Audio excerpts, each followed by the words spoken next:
Hi, I'm Bryce Crittenden. Hi, I'm Caroline Land, and welcome back to EPL's Overdue Finds. Caroline, what's going on today? How are you? I'm doing really well, Bryce. How are you doing?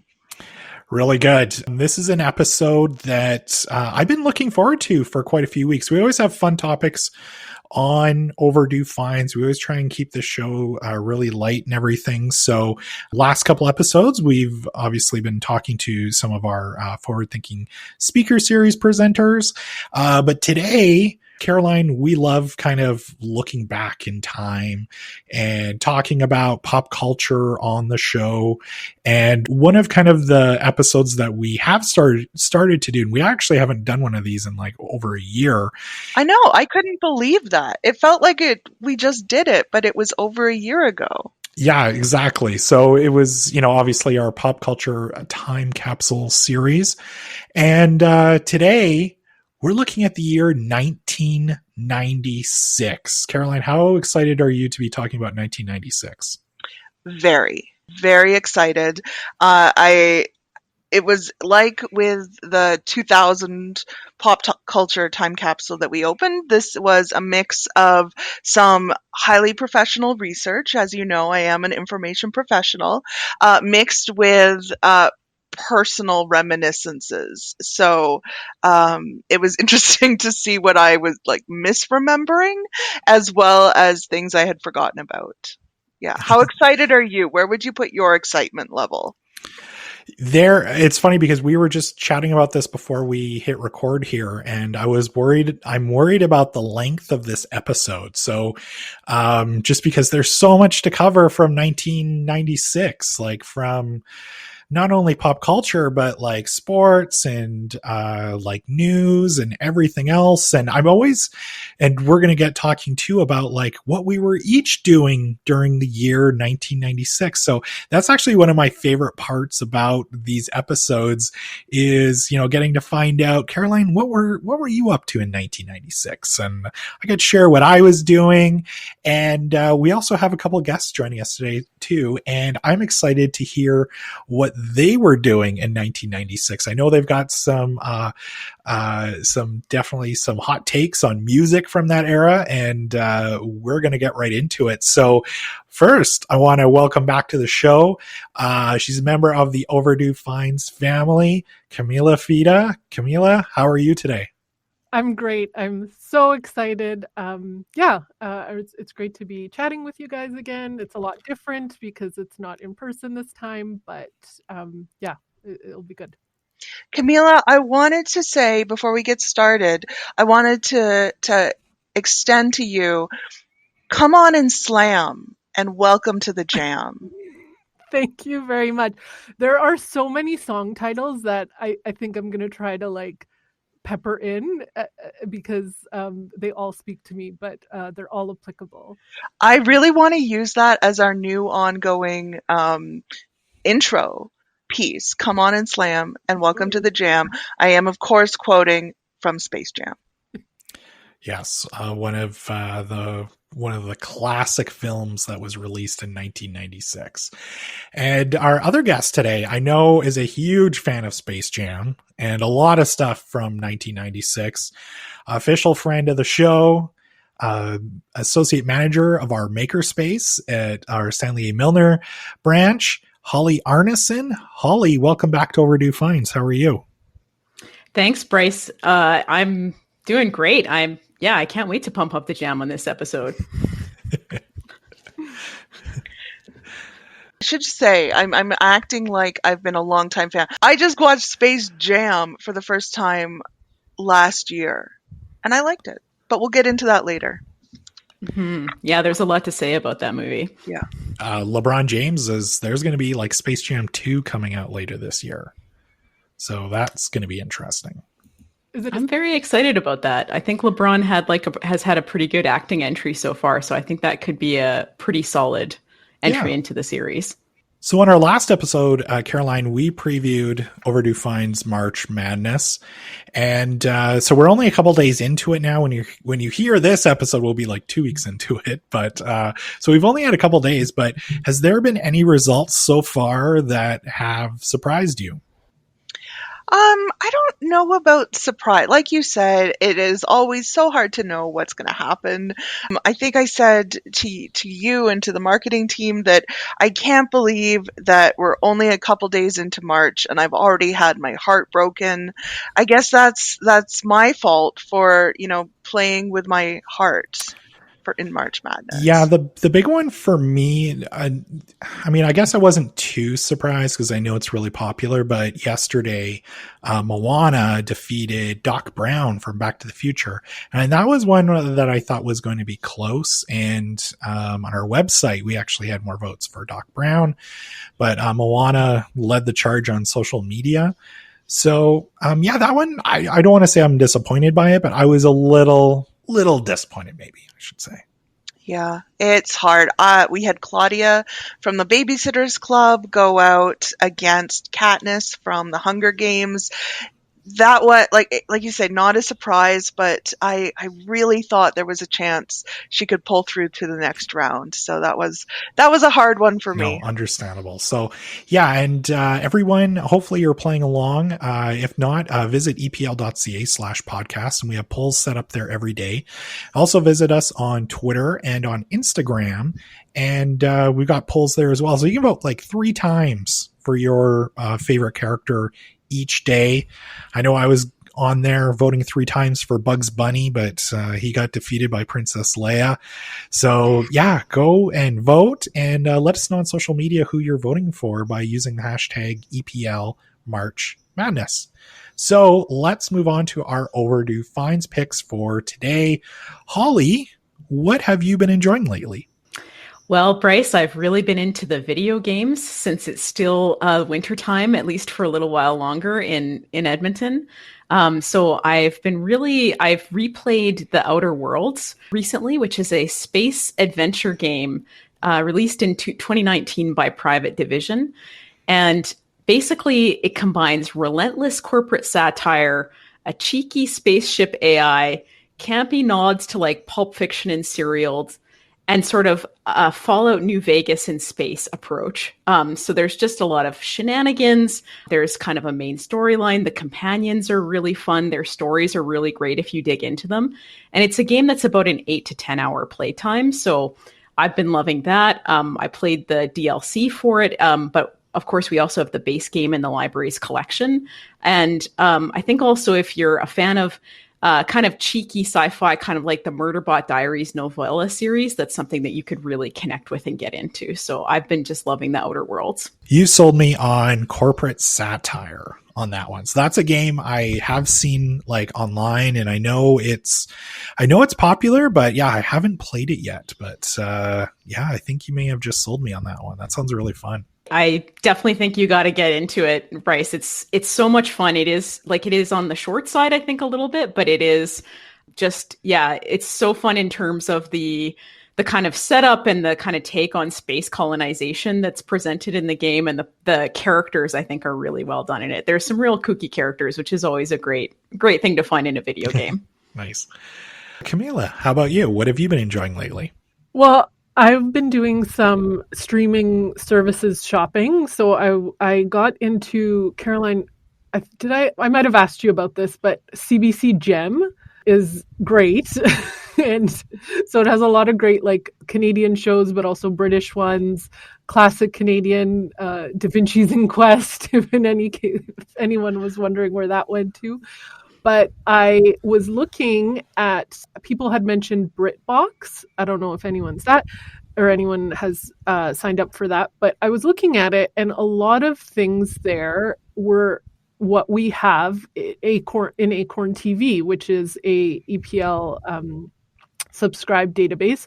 So I revisited Acorn TV because I had kind of started at last year at this time. Obviously, we were all at home, but I went back to it because, yeah, I would say if you're considering BritBox, just do Acorn TV with your library card. There's not, there's a few things in BritBox that Acorn TV has, but not much. It's definitely worth it because Acorn is free.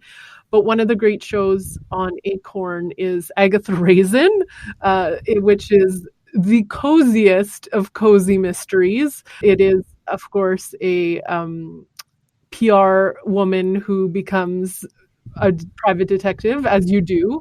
But it's lovely. It's set, of course, in a picturesque English countryside that's offset by 1 to 2 murders every episode. And yeah, it's really great. So that's what I've been binging. And of course, it has other classics like Midsummer Murders, of course, which is just, I think I'm on my 4th watching of that whole series. It's interesting. The other night, Cheryl and I were watching TV, and she saw an ad for BritBox, and she's like, "Oh, I think I'd really like that." And I was like, "Actually, we have Acorn TV, Yeah. and it's pretty much the exact same thing." Obviously, there are some differences, but for the most part, yeah, save yourself some money and check out Acorn TV on through our database here at EPL. Caroline, have you checked out the collection there yet? I've looked at it. I haven't actually gotten the pass so that I can stream, because I think that once I do, it's just going to open up so much that, it might be hard for my attention to shift elsewhere. But there's a lot of stuff on there. If you are interested in some of the shows that Camilla mentioned, or in the idea of BritBox in general, I can't agree more. Check out Acorn TV. So, Caroline, what have you been enjoying lately? I have also been enjoying streaming, and I went to movies this week.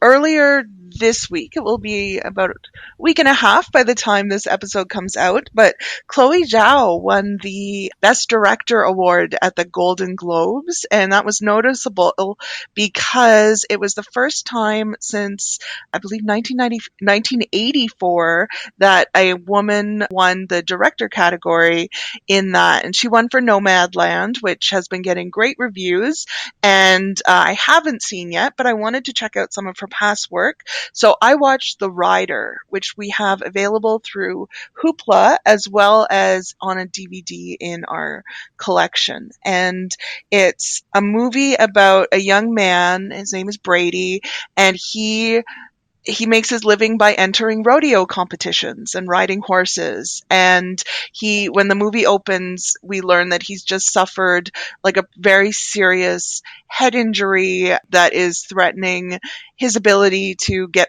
back on the horse. And as the movie unfolds, you see what he's going through, what being a rider means to him in his community in terms of options.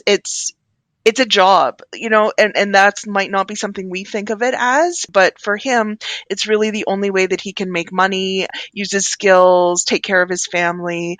And also there's all these ideas about identity and masculinity wrapped up in it as well. So as he starts to realize that might not be for him, it really kind of opens up all of these questions in his life about what he's going to do next, and how is he going to take care of his sister, and what does this mean for him going forward. The actors in it, I don't want to say they're not actors, because they are, but they are real people playing loose versions of their life. The story was based out of things that really happened. Chloe Zhao had also gotten to know them when she was working on her previous film, and so she built the story around them. But the performances are just so natural, very interesting. Really, it's not an easy watch for a number of reasons. Animals get hurt, people get hurt, feelings get hurt. There's a lot of tension in the movie, a lot of really tough parts, but I really enjoyed it, and it made me even more excited to check out Nomadland. Wow. Yeah, it's funny. I didn't watch the Golden Globes this year. I don't think a lot of people did. It sounded like the ratings were down like 60 or 70%. But, Nomadland is a movie I've been hearing a lot about lately. And actually, I was just looking into it the other night, and it sounds amazing. And so, yeah, that's interesting. It's cool that we're able to, through something like Hoopla, go back and check out some of that director's earlier work. And that movie sounds really good. And I'm always interested in movies too where they have, I guess, more like authentic people, not to say, like you said, they're not like actors, but I guess like kind of real people playing versions of themselves. So yeah, that sounds really good. Yeah, I highly recommend checking it out. What have you been into, Bryce? All right, so my Overdue Finds pick this week, and this is a book that I've been wanting to read for quite a while, and I'm glad I finally borrowed it. So it's So You've Been Publicly Shamed by John Ronson. The book takes a look at the implications, I guess, of having someone canceled. So he takes a look at how past societies used to shame their citizens and how we're kind of not that far off from stuff like the Scarlet Letter. He also takes a look to, couple centuries ago, like if there was a couple who was having an affair, the woman would get, of course, like whipped in front of the town and the whole town would come out. So, it just kind of talks about examples like that. But the book too also takes a look at examples of, for example, there's a writer who was caught plagiarizing sections of a book, a woman who made offensive jokes on Twitter, and so much more. And it really takes a look at the feedback that they received for those actions. And of course, part of that whole conversation too is about the role that social media plays in all of this. So it's interesting because, we talk about being canceled or cancel culture. And, it's important to note that people should still be held accountable for what they say and what they do. However, the book kind of takes a look at where we need to draw the line when it comes to, I guess, shaming someone. So he uses great examples of, for example, there's the writer in the book who was caught plagiarizing, and he was at this thing trying to apologize, and it did not go well at all. So it's a really interesting read. I believe the book came out in 2016, and it's still obviously very relevant today with what's going on. But it was a great book that I couldn't put down. Definitely worth checking out. So let's get into our main topic. We've got the pop culture time capsule. We're opening it up. Before we start to peek at what the treasures are that we have inside, I want to ask you, what are some of the things that come to mind when you first think of 1996? Holly? We'll start with you. I think of Leonardo DiCaprio's Hawaiian shirt in Romeo and Juliet. I think of, the Orlando Magic and Shaq and squaring off against Michael Jordan's Bulls. I think of denim, colored denim, perhaps. I'm not sure. So lots of things come to mind immediately. Oh, that Hawaiian shirt, it would be in a pop culture time capsule from 1996 for sure. I was just going to quickly say, Holly, you mentioned the Orlando Magic and the Bulls. I had in my notes, this was like peak time for NBA Jam. You had to have been a fan of that game, weren't you? Absolutely. Although I did come to it a little bit later, Bryce, because growing up, I always feel like I'm dragging my parents on this podcast. And I know that they listen, so I'm going to try to take it easy here. But me and my brother didn't necessarily have console video games growing up. That was something that we got into a bit later. And so we didn't have an SNES or some of the Gen 5 consoles in this era. We came to them a bit later, but definitely over at friends' houses and stuff like that. We'd be playing NBA Jam. There were some really good NBA like Live 96, I think, and the 97 done by EA coming out on computers. So we would have been playing those around this time as well. So yeah, I was very into, this is kind of a period of my life where I had kind of just fully fallen in love with basketball. And so I was watching it on TV. I was playing it on the computer or over at friends' houses. I was kind of a basketball maniac in this period of my life. Nice. Camilla, how about you? What comes to mind? For me, like the color scheme of baby blue and brown. If that kind of resonates, just this kind of like stripes, like block stripe sweaters, nail polish in different colors, like Urban Decay. I don't even think we had Urban Decay like in Canada, or I couldn't find it, but I do remember in my teen magazines, it was like nail polish in blue and green, and like lipstick in weird colors too. Like I have vivid memories of going to Southgate, going to like Bootlegger or Below the Belt, and they sold these like lipsticks, and one of the names I think was called Gunmetal, and that just like has seared into my brain. Yes, that feels very 1996 Yeah. with this. I might out myself here as a particular thing for me. I don't know if anyone else has this, but I follow some accounts on Instagram that post images or editions of teen magazines from the 90s, and some of them you look at it and you can just like smell that magazine. Does anyone else have that experience? Gap Dream.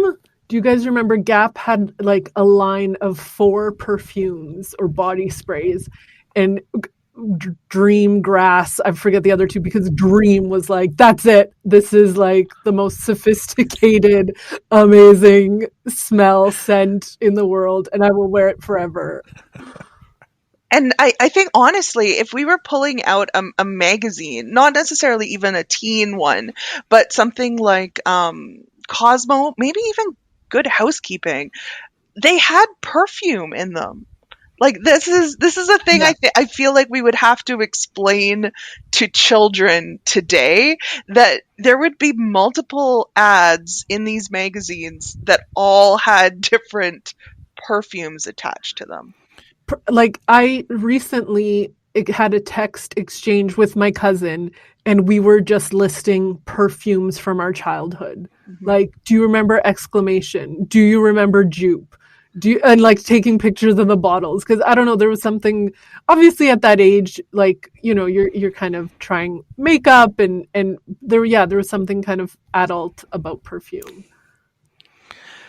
Yeah. The cologne business was the same way. I might have remembered going to a high school dance and taking an ad for like CK1 or something like that, and maybe rubbing it on my shirt before going. But yeah, those magazine ads were everywhere though. Bryce, what comes to mind for 1996? The big one for me, I've talked about this on the show, I'm a big St. Louis Blues fan. So for me, 1996 was huge because Wayne Gretzky was traded to the Blues that year. And now granted, he only ended up playing 19 games for the Blues in total. But that St. Louis Blues team was stacked, and I was convinced they were going to win the Stanley Cup that year. They did not. But that for me was like my huge sports moment, was Wayne Gretzky coming to my team, and just also some kind of world events as well. So, you know, on SNL, I remember that was almost like how I got my news. That's how I knew the U.S. election was going on. We had Bill Clinton going up against Bob Dole, who's played by Norm Macdonald, and I thought that was the most hilarious thing ever. And yeah, lots of world events too. John Benet Ramsey case, also kind of towards the end of the year, and that took over all media as well. So yeah, we have a lot to get into here. We do. For me, my clearest memory of 1996, as well as what I think of first, is the Olympics in Atlanta, specifically Donovan Bailey coming through in the 100 meters. Just the picture of him, like after he's run the race and he's kind of looking over and he has this huge grin on his face. Like that was iconic in Canada at the time. And then the bombing and everything that happened kind of after that was turned into a Clint Eastwood movie just recently, Richard Jewell. So I think there are still these like reverberations of the 96 Olympics happening in not only sports, but also culture as well. The 1996, I feel like a little bit like a broken record here. I got to get my figure skating mention in for this week's episode, but the 1996 World Championships in figure skating were held where? Edmonton. I was there. What? Yes, my aunt I was so into figure skating. I literally, to this day, I cannot even skate backwards. Like, I am not a skater of any kind, but of course, you know, like music and costume and dance. I mean, I'm there, right? Spritz some perfume and I'm there. We went and it was so much fun. So we all kind of ran down to the edge and you could throw like flowers and that kind of thing. And the skaters would come, and I hugged Saria Bonnelly, and I will never forget it. And she was lovely and so sweet. I'm sorry. This is now a 1996 World Figure Skating podcast with me and Camilla. No, but I will follow up with you off mic, Camilla, please because do. I have so many follow up questions. I love it. But yeah, they were held here in Edmonton, which is exciting. And then also, this didn't immediately come to mind, but it should have. 96 was also the year that the Centennial Library was renamed after Stanley A. Milner. So when we talk about the Stanley Milner Library, it's named after an actual person, and that happened in 1996 to thank him for his library support. Yeah, so lots happening in this year. The top grossing movie of 1996 was Independence Day, followed by Twister, the first Mission Impossible movie, they're still making them today, and The Rock. The movie The Rock, not like Dwayne Johnson, The Rock. The English Patient won the Academy Award for Best Picture in 1996. So what other movies from this year stand out to everyone? Holly, what was a movie that really stood out to you from that year? Well, I've already mentioned it or hinted around about it, but the Baz Luhrmann Romeo and Juliet, just a iconic film and a pretty powerful influence on me. I think the visuals and the soundtrack for that film is really amazing as well. Like, I think it really holds its own. Some other movies, definitely Space Jam, but also some titles like Fargo, which I feel like has had a really big impact on how storytelling of that style is done in movies and even in TV now. The romantic comedy, The Truth About Cats and Dogs, is another one that popped up. Mars Attacks, and I'm going to regrettably say Happy Gilmore, which I think we watched over and over and over again in my school on every occasion that you could think of. You know, if you were stuck inside for recess, we'd put on Happy Gilmore, put in the VHS and let it run, watching it on school trips. So yeah, and I guess also Star Trek First Contact was released this year. So quite an amazing year in film, actually, when you think about just the range of titles and how influential some of them have been. Mm-hmm. Camilla, how about you? Yeah, I was just going to say, Holly, we might have to start a side podcast to talk about Baz Luhrmann's Romeo plus Juliet. That's what people have been calling it, like the last few years. It's gotten some. We just Romeo and Juliet. That soundtrack, that movie was just imprinted on me for sure. Another one, a movie that I have brought up on the podcast before, and I'll bring up again. Jerry Maguire was 96. I mean, absolute classic. You know what? And I think I didn't appreciate it at the time because I was more, leaning towards the absolute emotional swings of a Romeo and Juliet, whereas Jerry Maguire, I think, just as emotional, but a lot more, understated and lovely and quiet. Another movie that I didn't revisit until a few years later, Bottle Rocket by Wes Anderson. That was, and he's still kicking around. It's if anyone hasn't seen it, it's really great. You kind of are starting to see his sensibilities, but it's a little bit, kind of a little bit looser than his subsequent ones. But yeah, definitely, yeah. You think of like Fargo, Bottle Rocket, like 96 definitely has kicked off. The kind of careers like beginnings of a lot of directors that, we still watch and talk about today. You've both mentioned Romeo plus Juliet.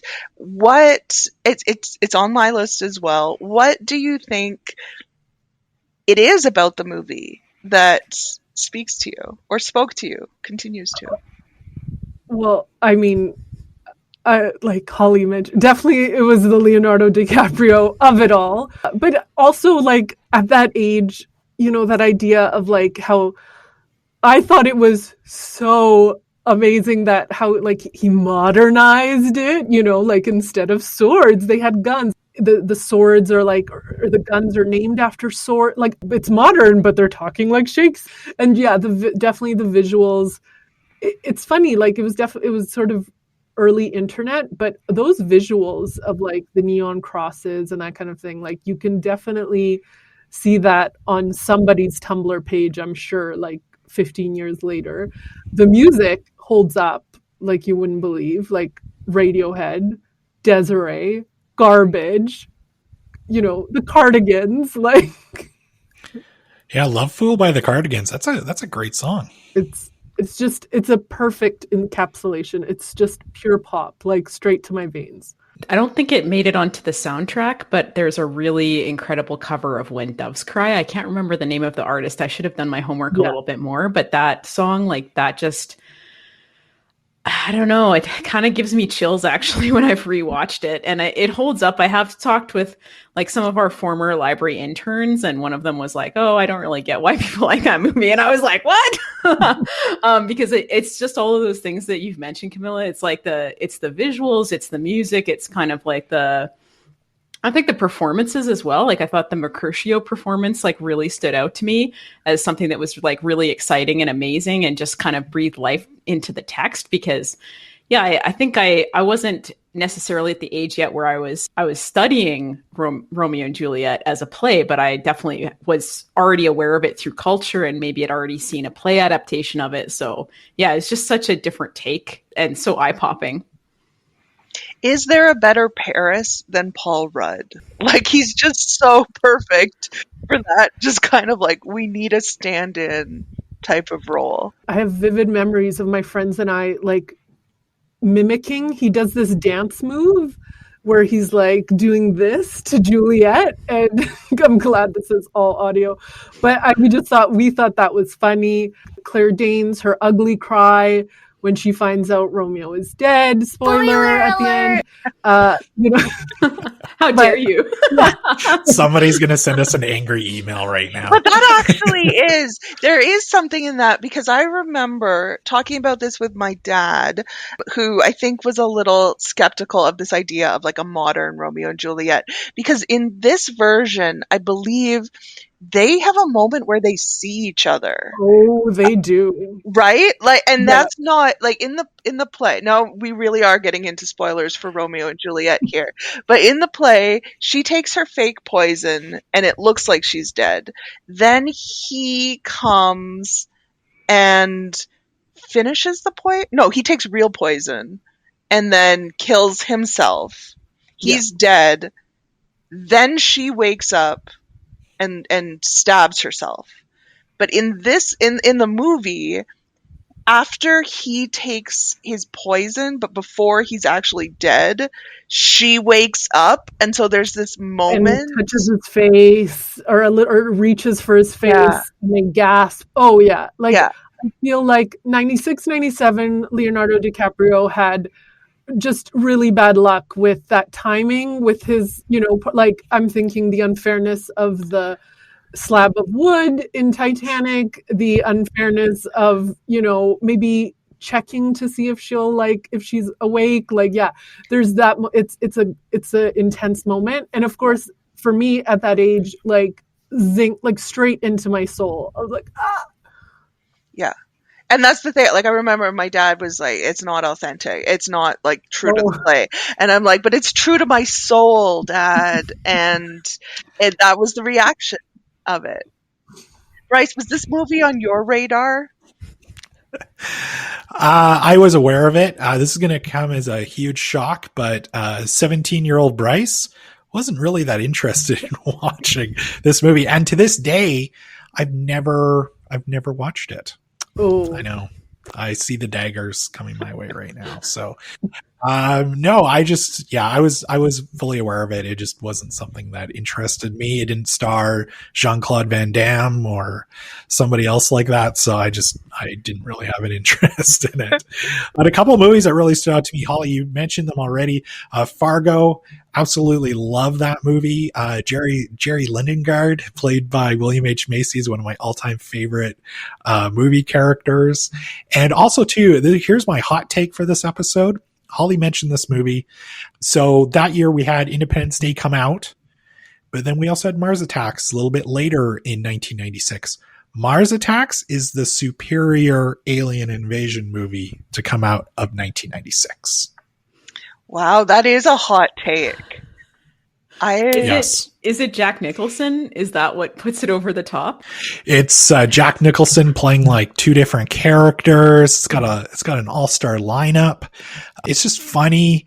It's definitely a spoof on those kind of 1950s sci-fi serials. And obviously there was the trading cards for Mars Attacks as well in the 70s. So this was just, I thought it was a fun movie. I always kind of thought Independence Day itself was a little bit cheesy. They're two totally different movies, but if I have the choice to watch either of those movies right now, I'm throwing Mars Attacks in. So we have the alien category. Could Space Jam be a contender in that? Maybe. Yeah, I would think so, but I would still, my vote would still be on Mars Attacks. It's an underrated flick. I agree with Mars Attacks being underrated. What movie stood out for you, Caroline? A lot of the ones that we've mentioned. Also wanted to mention Scream came out this year. So starting off this late 90s trend of kind of horror movies that had teen stars in them. Scream had the script, I think, that made it self-referential and kind of sarcastic and playing with the tropes of it. Lots of imitators that would come after that.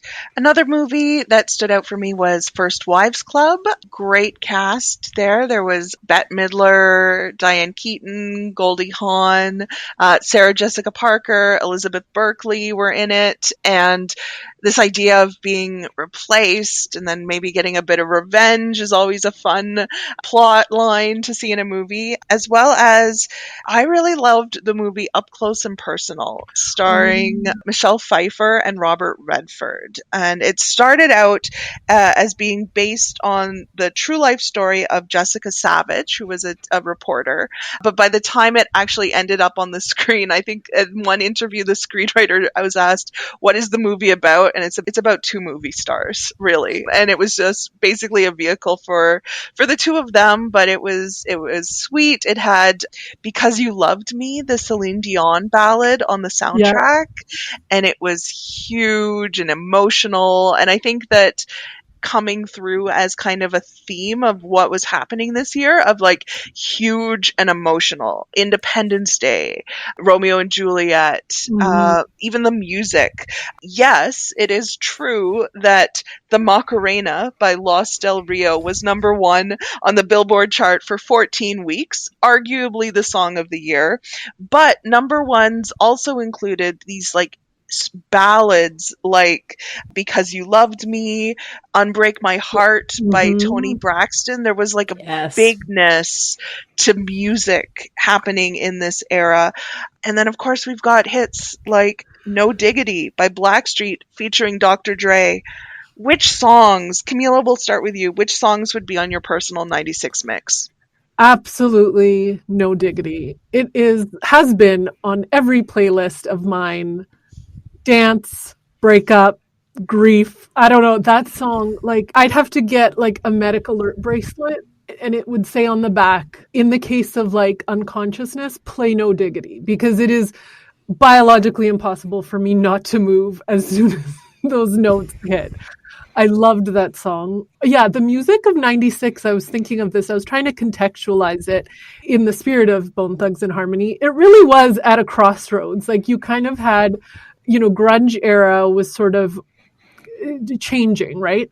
End of 96, like just on the horizon was NSYNC and Backstreet Boys, but not quite, especially in the States. I think they blew up more in 97. Definitely you had your girl like Britney Spears and stuff. That was a little bit later. This time was just this like mix of what people would now maybe term adult contemporary. Don't Let Go by En Vogue was like still amazing. You had a bit of like electronica rock, like I mentioned, Garbage, the band, not not the waste.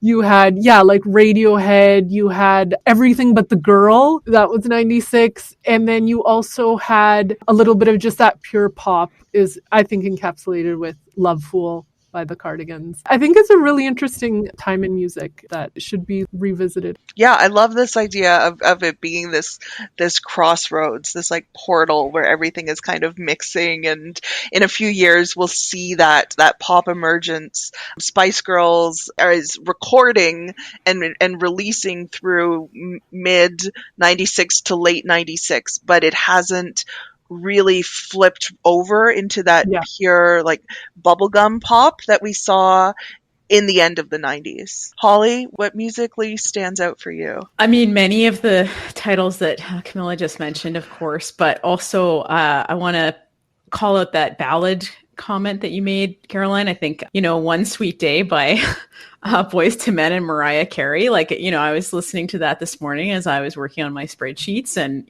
just these ballads can really transport you and they're just so great. So that one stood out. I think the song Breakfast at Tiffany's is from this year as well. And I feel like that was on the radio constantly. I remember like recording it onto a little cassette that I was making of a mixtape by recording things. And just one more that I want to mention too is Virtual Insanity by Jamiroquai. And later I think my favorite Jamiroquai song of all time is Canned Heat, but Virtual Insanity was like such an amazing music video and so striking and so like dynamic as well. So yeah, just really loved that. That kind of, I think, led me down a path later of getting into a little bit more like disco and soul music. And I was very much into hip hop at this time as well. Like I'd say mainstream hip hop for sure. But yeah, that I think it's an interesting observation that it's like a moment of confluence and things are starting to go in different directions, and that those really big groups that you're mentioning coming up, you can kind of see the foundation for it in 95, 96. Mm-hmm. Canned Heat used extremely well in the movie Center Stage, which is coming out in a few years. But if you're a fan of either Jamiroquai or ballet, check out Center Stage. I think also used with a devastating effect in Napoleon Dynamite, which comes out quite a bit later, but just an iconic, I was joking around with the DI team that we saw this news article about how you can now get your cremated remains like pressed into a vinyl record, and I was thinking like Canned Heat would be it for me. Oh, I wish I had known this so we could have used it as a roundtable question later in the episode. But maybe we'll have to save that one. I want to go back to the Mariah Carey and Boys to Men, One Sweet Day. It was the number one song, I think it was it 16 weeks? It was a record that lasted until Despacito, just in the last year and a half piece. So there was kind of this epicness to the music, to these records that stood. The 1996 Grammy nominees CD was a very influential one in my life. It actually refers to mostly music that came out in 1995, so I'm not going to talk about it too much today. Just this idea of having these songs from different genres coming together, blending, hearing it. That one was a really important CD. I was just going to say, just another kind of sweeping song was It's All Coming Back to Me Now by Celine Dion. Like, yeah. I mean, cinematic, like just sweeping stories is the theme of the day, it sounds like, in 96. Yeah. Just picking up on that CanCon a little bit too with Celine Dion. I mean, Alanis Morissette's Jagged Little Pill was released this year too, and that's such a iconic record. Just, again, you'd hear it on the radio all the time, a lot of the hits from that. Yeah, it takes you back. Yeah. I have a theory that I think everybody in 1996, I'm pretty sure, owned a copy of Jagged Little Pill. So, yeah, absolutely huge album that year. Speaking of kind of compilations, Caroline, you mentioned with the Grammys one, 1996 was also the first year of Big Shiny Tunes. I honestly... I have this, I will die on this hill, Big Shiny Tunes, it should have stopped with the first one.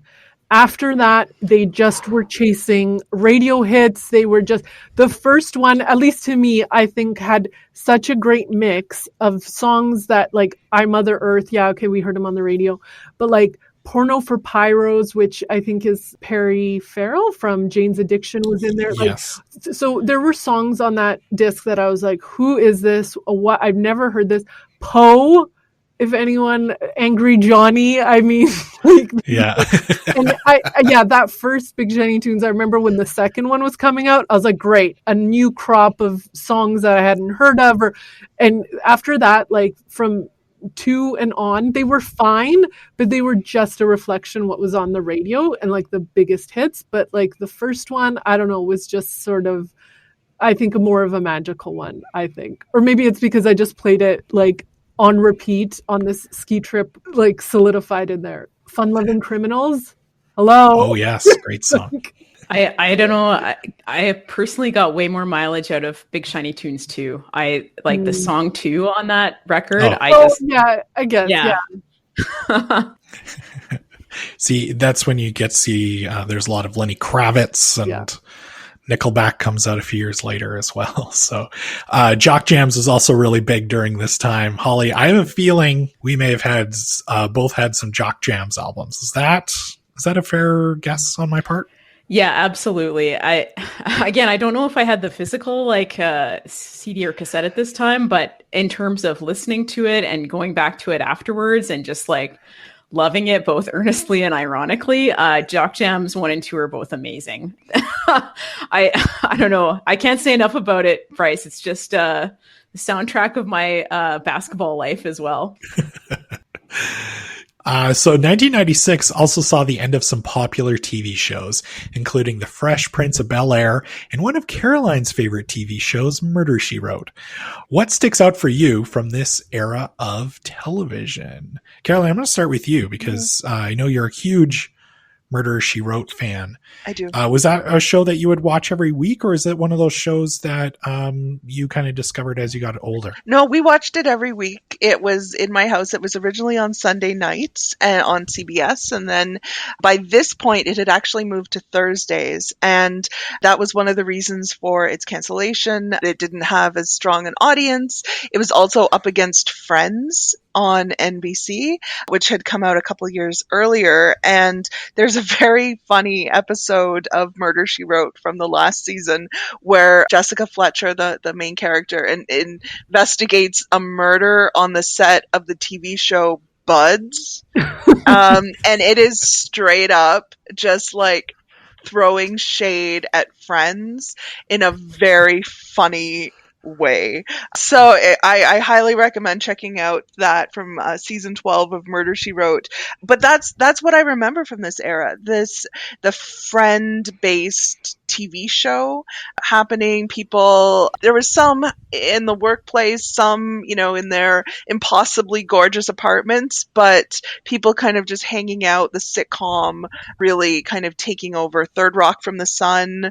NBC had a ton of very funny sitcoms that were on. That's what I remember from this time. Holly, how about you? You may be suspecting already that I am a nerd, and I know that this is a safe space for nerds on Overdue Finds, but I was pretty heavy into Star Trek at this period. So we had 2 series on actively airing. The Deep Space Nine and Voyager would have been both producing new episodes this time. So I would have been following those. That would have been like a family, pizza night probably at my house, watching those together. Also, what would have just ended is Batman the Animated Series in 1995. So I was probably watching that on repeat a lot. Otherwise, I wasn't a huge TV watcher in this era. I can't really think of any other things, but I know Star Trek for sure is something I would have been pretty excited about and following. I like what you said before. I love your picks, by the way, but you mentioned Overdue Finds, a safe place for nerds. I think, Caroline, maybe that should be our new tagline for the show. I like it. I want to embrace that.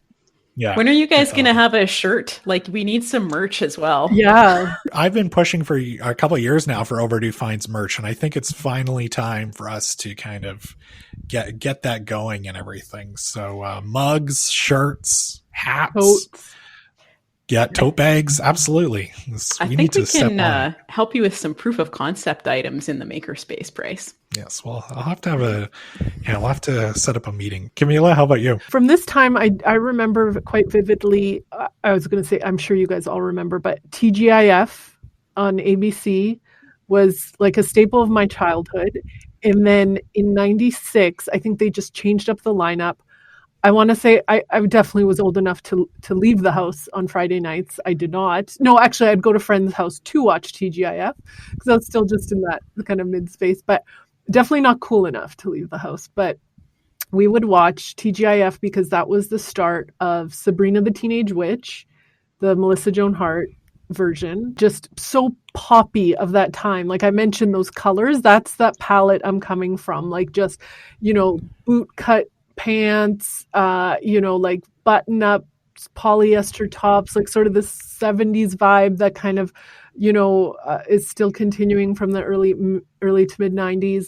There was another show, if I remember, it was called Teen Angel, I think also was 96, and it was like about boy who dies and then comes back as an angel to help his friend out. And it was pure comedy, but and he wore as his angel outfit like a silver suit and pants. Coming up, we're talking NSYNC soon, Backstreet Boys, just that kind of metallic palette, that kind of spacey palette, I think is starting to come in. So yeah, those are the shows I remember in 96. And then I also remember another one, I don't know if anyone watched this, but, kind of tying into sort of the true crime boom of now, was this show on NBC maybe, The Profiler. And it was about a woman who was a criminal profiler. So I'm sure I think you could draw a straight line from like current true crime podcasters back to The Profiler. Yeah. Profiler was like Criminal Minds before Criminal Minds was a show. Yeah. Definitely. And it was NBC. Teen Angel, that was part of the TGIF lineup for a very brief period, wasn't it? I think so. Yeah. Like I want to say that 96 was just a big overhaul of all those shows of what was on TGIF, because I do remember Sabrina the Teenage Witch and Teen Angel, and I was like, oh, this is art. This is all amazing. Like it was just full of color, full of sound. Like that age it was just all five senses, just working overtime, and you're like all TV is downhill from here after those. For me, kind of from that era, the big show for me is Seinfeld. Absolutely love it. Yeah. Still love it to this day. I try to almost every night I'll try to watch like at least one old episode. I've probably watched that whole series like, oh God, countless times. And 96 is like peak Seinfeld. We still had a couple more years left of the show, but it's still amazing. This is a comedy that absolutely still holds up. I kind of, just from, observations on social media and online, I find that people are kind of either in the Friends camp or the Seinfeld camp from that era. Definitely, it's funny because like I liked Friends at the time, but as I got older, and I always liked Seinfeld better, but definitely for me, I think Seinfeld holds up a little bit more than Friends, in my humble opinion. And a couple other shows too. We're really starting to get into the adult kind of animation as well. So we're about a year away from South Park just absolutely blowing up everywhere. But the other show too that was really popular during this time was Beavis and Butthead. And in 1996, we also saw a movie which 17-year-old Bryce was absolutely so excited for, and that was Beavis and Butthead Do America. Also a great soundtrack. We might be talking about that on a future episode of Overdue Finds. So yeah, those for me were the shows that really stood out in 96. Beavis and Butthead were your Romeo and Juliet. Yes. That's a fair assessment. Iconic pairings. Yeah. That's maybe that could be a future episode for us as well. Like pairings. Yeah. I like that idea, Bryce. It's come up a couple times on the show today. Maybe we could do a this or that type quiz, like Friends or Seinfeld. Are you It's All Coming Back to Me Now, or Because You Loved Me? Are you Romeo or Juliet? Like all these things. I think we could work that out. Holly, when we asked you about being on this episode, you mentioned that this was a notable year for video games. You've mentioned a couple already. What were some of the things that were happening in 1996? All right, buckle up, folks, because I did a little bit of research. I already had an impression that this was a big year, but I did a little bit more research. So this was the year that we have the Pokemon series enter the video game universe. So Pokemon Red, Green, and Blue initially released in Japan, I think as Pokemon Red and Green, and then later came to North America as Red and Blue. And yeah, just a pretty strong series that I feel like has picked up a lot of steam over the years, particularly with that Detective Pikachu movie recently. As well, the first fully, according to the internet, the first fully 64-bit console system, the Nintendo 64, is released into homes. And Bryce, this is a callback, I think, to our very first, or my very first appearance on Overdue Finds, but we have discussed Mario Kart a number of times, and Mario Kart 64 was also released this year, the first fully 3D Mario Kart game. That's pretty exciting as well. Some other notable standouts on the computer, Civilization 2. That's a game that I put probably hundreds of hours into. Command and Conquer Red Alert, another pretty big series eventually through kind of the 90s and early 2000s. BioWare's first game, Shattered Steel, was released this year. That's kind of a mech battle style game.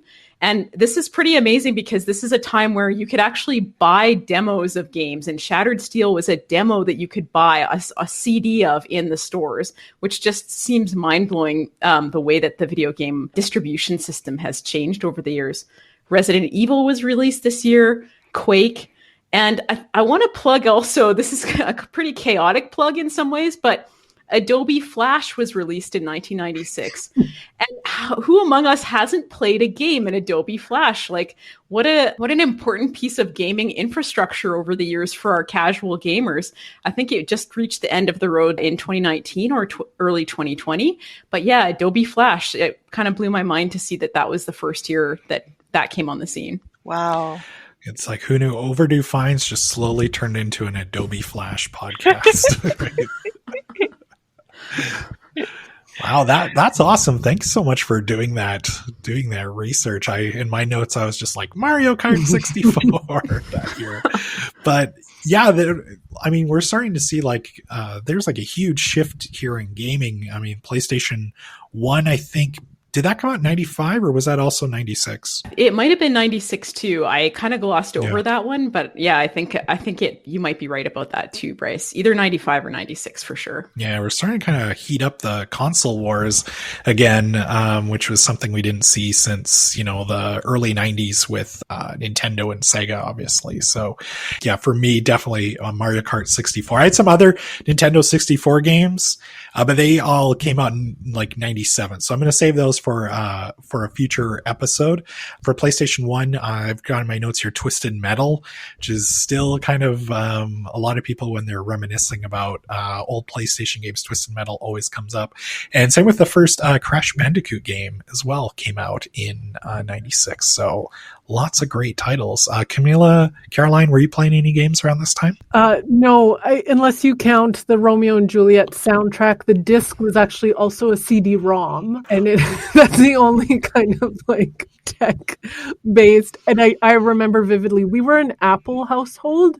My mom was like an extremely early adopter to Apple products. Don't even know why, but so at that time, like mid 90s, like Apple was a little bit behind in terms of kind of that ease of use. So if my memory serves, we didn't have like a disk drive or anything so I had to visit a friend with my Romeo and Juliet soundtrack disc and CD, and we would put it in her computer. And I think it was just pictures of Leonardo DiCaprio and Claire Danes, and all those images. Probably like a proto early Tumblr, if I remember correctly. Like it was just images from the movie, and it's like, yeah, great. If this is the future, sign me up. Dial me up. Yeah, dial me up. I totally forgot about that whole like CD-ROM element of CDs. Like you'd be going to buy something and then you would see like, CD-ROM included. And yeah, we had kind of not the greatest computer at home. So yeah, I'd have to also like take CDs over to a friend's house to check out that content. So, Caroline, how about you? Was there anything? Were you playing any games around this time? Nothing that stands out for me. I did have a question about Mario Kart 64. In that game, could you choose who your racer was? And if so, who did you choose? I'm going to let Holly go on this one because I think I know her pick, and we had a kind of a debate about this. Who was the better character? I don't know though, Bryce. Is Wario in Mario Kart 64? Like, it's kind of escaped my mind. He is. Okay. Yes, this is the first appearance by him in Mario Kart. Definitely Wario then. Yeah. Getting those little Yoshis aside off the roads. I, of course, was a Yoshi fan naturally, and so I definitely take offense to that. There was nothing worse than getting wiped out by Wario, and he'd be driving by you and just be like, with his evil laugh. So, so such a great game. Yeah. Did anybody have a Tamagotchi? Apparently the Tamagotchi came out this year as well. My cousin had one, the most annoying thing ever. Because I remember it's a long story, but we were like sleeping over, we were at the lake, and that thing just would not quit. Like, it had to be fed literally in the morning. Like, I want to say it was like 6 or 7. And yeah, that was my only experience. Like, but yeah, I never had one. Bryce, before we get into our roundtable questions, can you let everyone know what we'll be chatting about on our next episode, which will be available on Friday, March 26th? So today we're reminiscing about the year 1996. And one of the cool things from that era that we've already talked about is the art of the movie soundtrack. It was a great way to discover new artists. So we're going to take a look back at some of our all-time favorite movie soundtracks. From Saturday Night Fever to Dirty Dancing to Space Jam. We're going to share some of our favorites on the next episode. Caroline, I'm really excited about this one. I've got a bunch of old 90s movie soundtracks in my collection. So yeah, I can't wait to share some of our favorites. I'm really looking forward to it. Mm-hmm. We've got some roundtable questions.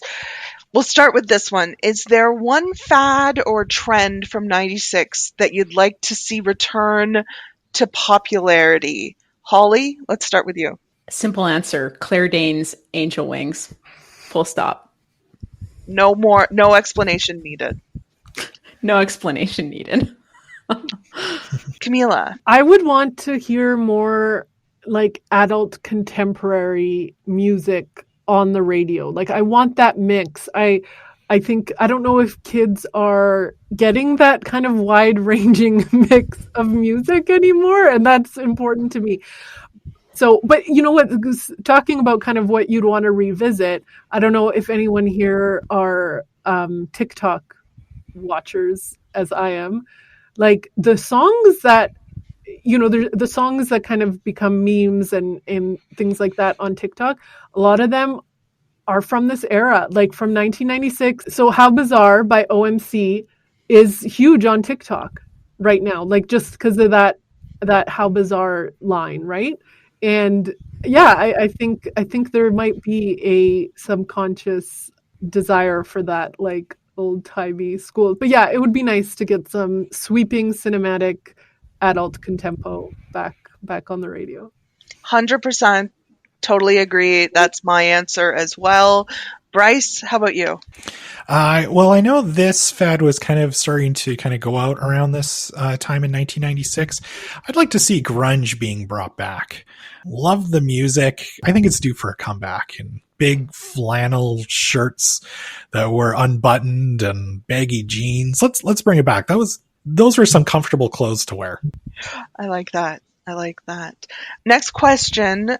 What were you doing in March 1996? I feel like a police officer putting you on the spot. Where were your whereabouts? Holly. I'm going to say I was probably watching basketball in March 1996. There had been some good series, good games going on. Yeah, sorry, officer, I don't have any clearer recollection than that.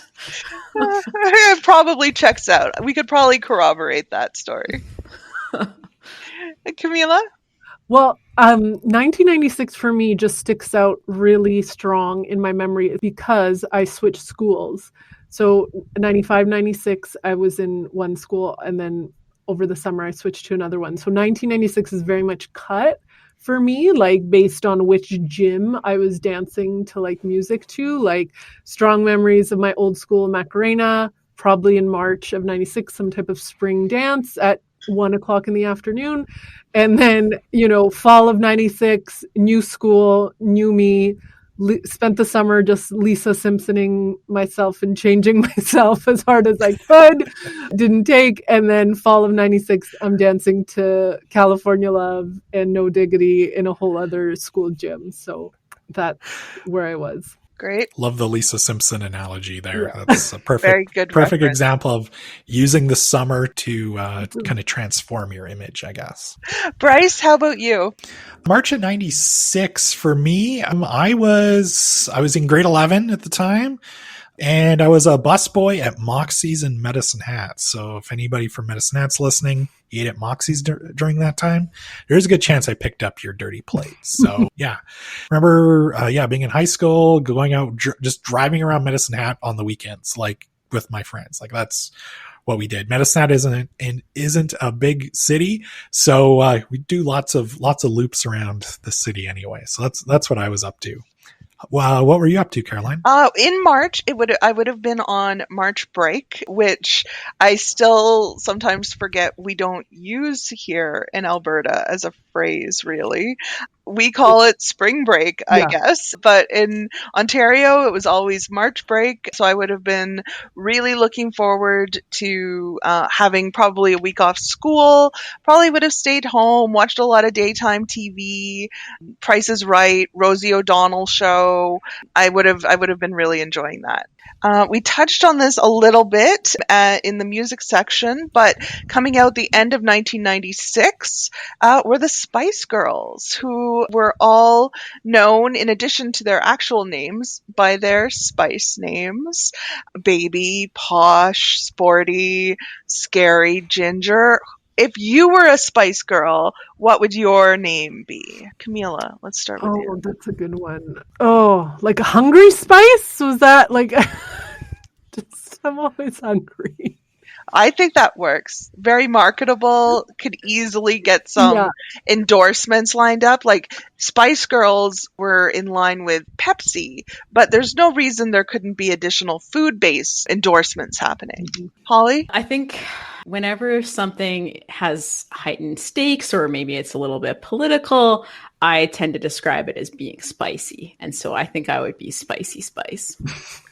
That has kind of like a hip hop rap feel to it too. Very meta too. Like I like it.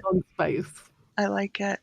Bryce? This is a really tough question for me, Caroline, because I've never once in my life before this moment thought, what would my Spice Girls name be? I'll just go with like Nerdy Spice, I guess. Mm-hmm. I'd be like, the one kind of nerdy guy within the group, and I'll go with Nerdy Spice. How about you, Caroline? My Spice Girls name would be Pumpkin Spice, because I'm kind of round and my tastes are kind of generic. That's a good one. And also, I love pumpkin spice. I like that. I don't care if it's not cool anymore. I just like it as a food taste. So, yeah. When September hits, that's your Super Bowl. It's like we're in pumpkin spice season. If it comes in pumpkin flavor, I'm trying it. So, yeah. And our last question, we ask this whenever we open up our time capsule. Which pop culture time capsule should we open up next? Holly, which one do you think? I think you haven't done 1984, have you? No, we haven't. It's always on our short list. Right. Yeah. As a one that would be great to dig into. Yeah, that's my recommendation. Why? I'm not sure. I feel like, could there be music by the Eurythmics at that time? Possibly. Anyways, that's my recommendation. And I would love to talk about Gremlins as well. So 84 would be awesome. Camilla? You know what? I think it's sort of fading away, obviously, because that's how time works. But I like when we were younger, like the 50s, I think kind of loomed large in our pop culture, like in the 80s and stuff. And I think that's obviously with the passage of time, that's getting lost. So I would say like go far back in some 55. What is in 55? 1955, not not 1855. I am known on the show for throwing out these times. I keep saying we should do 1913, we should do 1919. I would be down for 1980 or 1855 as a date. I think we could. I also thought at this time of the 80s, I picked 87 because I couldn't think of anything specific and I wanted to look into it, but 84 would be a good one too. I was just going to quickly say 87 was also on my list too. And we could talk about this if we ever do this episode. To me, 87 is like peak 80s. Like everything, like neon colors, everything is starting to get huge then. And plus, that would also give me a reason to talk about the genius of the movie RoboCop. So I would always be down to talk about the year 1987. Right. Thank you both so much for joining us today. Is there anything coming up at the library that people should know about? So we have upcoming our digital book club. We have the book A Brief History of Oversharing by Sean Hitchens. It is available through Overdrive, the ebook, the e-audiobook, no holds. You'll have it available, through the month of March. It's extremely funny, extremely poignant, extremely witty. It's this collection of essays of this Canadian comedian named Sean Hitchens, and, very similar to what we've been doing today. Kind of he reminisces about his childhood and then his kind of early adulthood. It's lovely. And then we will cap it off with a digital book club meetup over Zoom on Thursday, March 25th. So all the details are available on our website. You can't miss it. The cover is very eye-catching, so please check it out on our website. And then you can register as well, and there's links there too. It'll be on the website. We'll also have links to it in our episode items list, linked in our show notes. And Holly, where can people go to learn more about EPL's making and creating? Bryce, epl.ca/makerspace is really where it's at for learning about making and creating. That's where you can find out about services that are being offered at branches and out of the makerspaces, especially the makerspace at Milner. Programs and online content that we've created as well is available at that address. So EPL's website, but with the /makerspace if you really want to dial in. Great. And we'll have that linked as well. So we hope you've enjoyed today's episode. Make sure you are subscribed so that you automatically get our new episodes. Please also leave us a review on Apple Podcasts. We love getting reviews. And if you like what you've heard, tell a friend about the show. And don't forget that we'll have a link to everything that we talked about in today's show notes. My apologies, Caroline, because I believe you're doing up the notes for this episode, so it's going to be really long. So if you want to share your memories of 1996 with us or suggest future pop culture time capsule episode ideas, email us at podcast@epl.ca or hit us up on Twitter by using the hashtag EPL Overdue Finds. Thank you for listening, and we'll see you next time.